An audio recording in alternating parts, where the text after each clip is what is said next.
People say that. Some would even say the golden age died with Tupac Shakur and Biggie Smalls. 9 shots killed the spirit of hip hop. You know? Even though the music is good, it would never be the same. An art that never would die, but it would never be the same. God, oh God, the golden days are gone. Will they ever come back? I don't know. I'll let you be the judge of that. You just tuned into Third Life TV, aka The Raw Review. The name is Ray Hinton. 5 elements of hip hop. Peace, love, and hip hop. Vote for us. Beta Awards.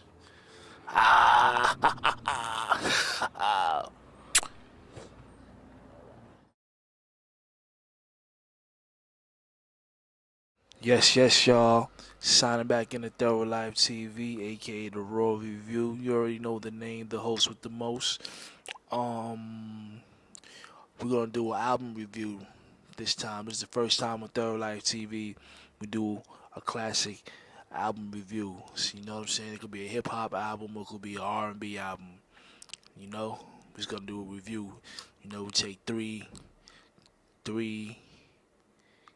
classic albums and we talk about them real briefly because we don't got that much time. It's only a 30-second show. No, not 30-second show. 30-minute show. So we can't really get into everything, but we can just touch on some things real quickly. All right, the first album we're going to talk about is The Adventures of Slick Rick. The Adventures of Slick Rick is a very colorful album. It has originality, it has flow, wordplay, wit, storytelling. It really captured the essence of hip hop for its time. You know what I mean? And he's a very influential artist. Influenced a lot of artists that in the early 90s who came out. He influenced a lot of those artists. And it's a great album. They got some great stories on there.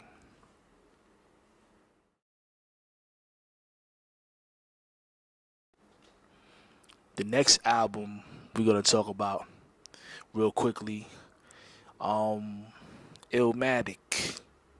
Yes, one of the best albums that ever came out of New York City. A young man whose stories express project life. It drew it so vividly. It explained it explained project life so vividly. It gave you a clear picture. It had great storytelling. It was great. It was narrative. You could say a hood narrative. It was one of those type of albums.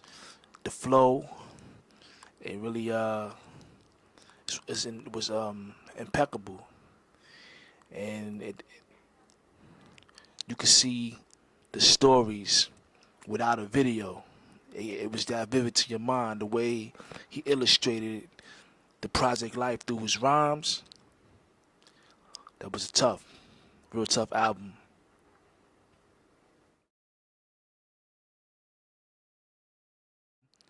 36 Chambers. Yeah, that album was tough. It had so many different MC. It gave you so many different stories, so many different MCs. It was so colorful. Has so many different, it started new slang. It was just a wave that it was crazy. And the artists on there, they were lyrical. They was witty. They was lyrical. They had something to speak about. It had a lot of character in it, and it was really influential album, and it it broke barriers. It changed it changed music. The music that was going on before that, they went against the grain. It was cutting edge. You know what I'm saying? It went against the grain. It was cutting edge. It was daring. It was daring to be different. Hip hop. That's what hip hop is. One of the things different. You know? And it had an effect on human culture. There's people across seas that were touched by this album. It really changed hip hop culture. 36 Chambers. Yes. Signing out for Thorough Life TV, aka the Raw Review. Like I said, only next time we talk about another 3 albums, and hope you guys give me some feedback too on how you feel or what I was talking about. Peace, love, and hip hop.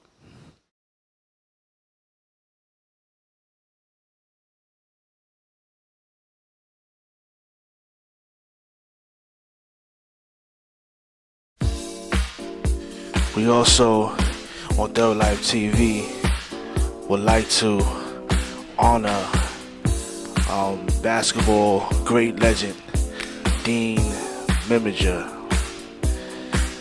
Dean Meminger was a point guard on the New York Knicks in 1971. His playing career was from 1971 to 1977. 1971 and 1974, he was on the New York Knicks. 1974 to 1976, he was on the Atlanta Hawks. 1976 to 1977, he was on the Knicks. He retired from the Knicks.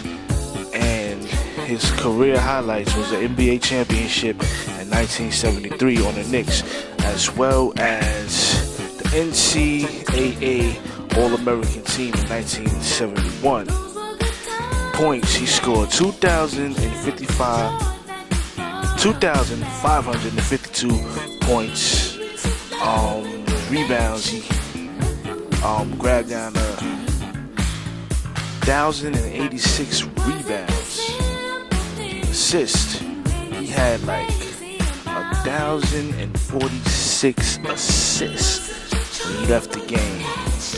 He recently passed away. He was a coach as well. He came out of South Carolina. But he was all around basketball player, and he played the game well and should be remembered.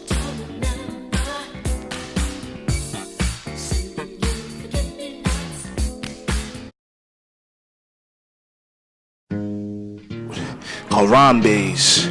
For those who don't know what Harambe means, I'm gonna tell you right now. Harambe started on the African coast. It was a rallying chant, and in the Swahili it means work together in unity. We also use Harambe to honor our leaders, fallen leaders, as well as kings and queens in Africa, as well as people who are in the human rights or civil rights movement.